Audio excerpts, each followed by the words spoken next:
Assalamualaikum warahmatullahi wabarakatuh. Bismillah, alhamdulillah, wassalatu wassalamu ala rasulillah Muhammad ibn Abdillah wa ala alihi wa sahbihi wa mawala. Puji syukur kehadirat Allah subhanahu wa ta'ala. Salawat dan salam semoga tetap tercurahkan kepada baginda alam Nabi besar Muhammad sallallahu alaihi wasallam. Baiklah, apa kabar semuanya? Semoga kalian semua berada dalam keadaan sehat walafiat ya, tidak kurang satu apapun.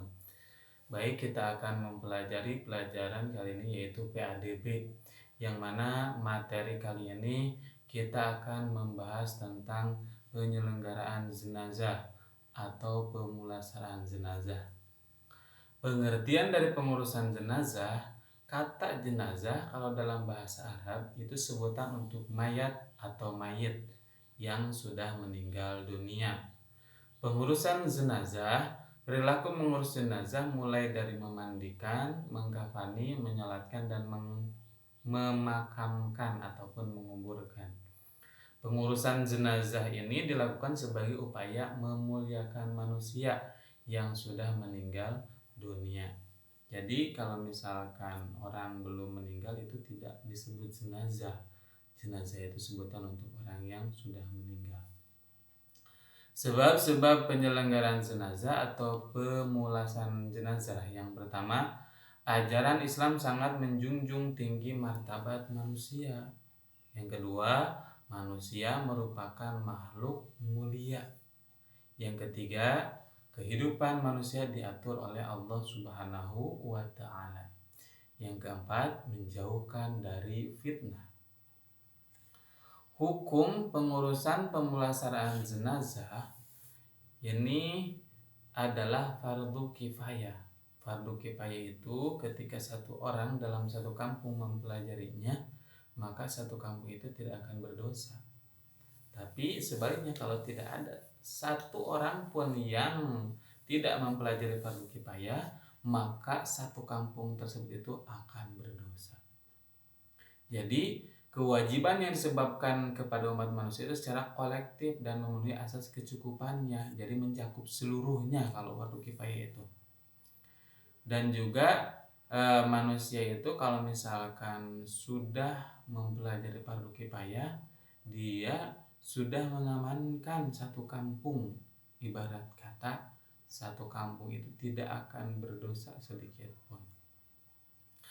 Kriteria jenazah yang harus diurusi oleh umat Islam itu ada 2 poin. Yang pertama, kriterianya itu yang harus diurusi ya oleh umat Islam. Yang pertama, jenazah umat Islam. Beda lagi ya kalau misalkan jenazah di luar umat Islam itu tidak sesuai dengan syariat Islam, jadi tidak boleh ada pemulasaraan jenazah. Pemulasaraan jenazah itu hanya dilakukan oleh orang Islam untuk jenazah umat Islam. Yang kedua, ada beberapa jenazah yang tidak diwajibkan untuk dimandikan, dikafani, dan disolatkan. Nah, ini penting, kalian harus tahu. Yang pertama, orang yang mati syahid. Orang yang mati syahid itu tidak boleh dimandikan, dikafani, dan disolatkan. Langsung aja dikuburkan. Yang kedua, bayi yang keguguran dan belum sempurna bentuknya.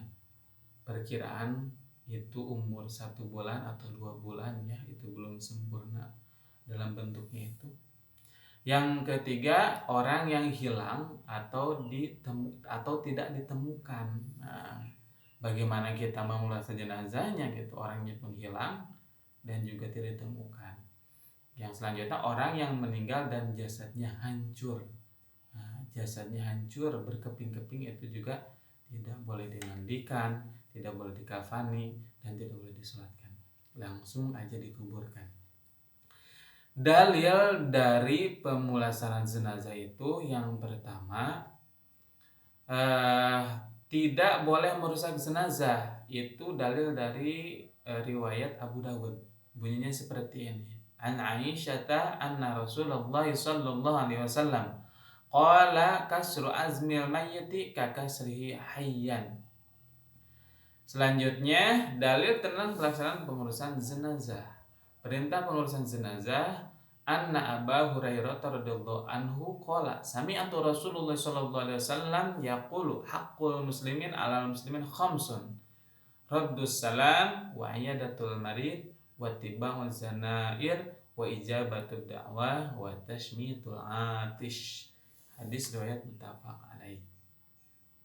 Baiklah, itu adalah tentang pengertian pemulasaraan jenazah ataupun penyelenggaraan jenazah. Tadi kita sudah bahas pengertian apa saja jenazah yang harus kita urusi atau kita pulasarai. Ya, itu tadi kita sudah sebutkan dan juga dalil-dalilnya. Baiklah, kita akan evaluasi dari materi yang sudah disampaikan. Yang pertama, perhatikan evaluasinya. Silakan coba kalian cari tahu tentang orang yang mati syahid. Orang yang mati syahid itu bisa dikatakan mati syahid itu dengan alasan apa? Nah, itu ya. Jadi kalian coba cari tahu, boleh di Google, di buku, maksudnya di Google itu di internet ya. Itu boleh di buku ataupun boleh menanya kepada ustadz, kiai ataupun guru kalian, boleh silahkan.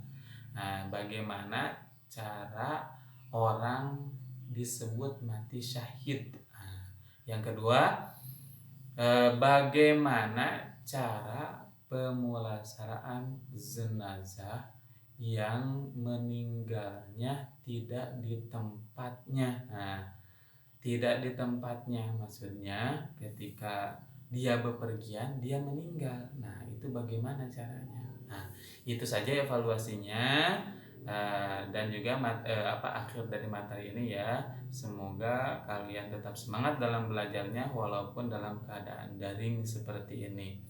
Baiklah, itu saja yang dapat Bapak sampaikan. Akhirul kalam, billahi taufiq wal hidayah. Assalamualaikum warahmatullahi wabarakatuh.